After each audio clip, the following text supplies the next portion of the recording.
Walking onto the floor of the excavated surface of FXJJ20 East.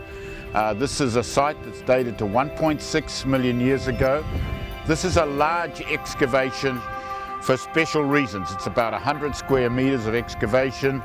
There's some very important features that are here at this site. This surface is a land surface, a paleo land surface, an ancient land surface in the floodplain adjacent to the actual stream that was flowing, and there were probably trees lining this area to offer shade and shelter, and it was probably good for seeing more open parts of the landscape from here. This is what archaeologists call a feature, and it's a discoloured patch we think was baked in antiquity. When you light a fire on even the modern landscape and you brush away the ashes the next morning, you'll see that the underlying surface in which the fire was sitting on has changed colour. So the hue is different, it's reddish blackish in discoloration. When we look over to this area, we can see these piles of stones mark these baked patches on this site. They form in an arc-like pattern. They're about 50 centimeters in maximum dimension. They're very similar to, in a sense, the size of a hearth, a modern-day hearth, say of the Bushmen of the Kalahari or the Australian Aborigines on modern-day landscapes.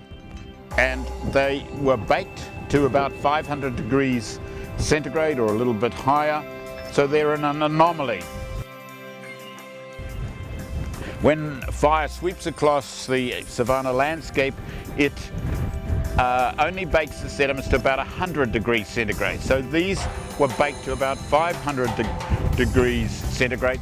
The important feature to note is that they're spatially arranged in an arc-like pattern, and the greatest concentration of stone artifacts and broken up bone representing the activities that were actually going on at this point on the ancient landscape were concentrated in this more central area, and we think that maybe this is a real feature in the fact that maybe the hominids were lighting fires for security, to keep carnivores at bay, and they represent an actual behavioural aspect of in their spatial arrangement.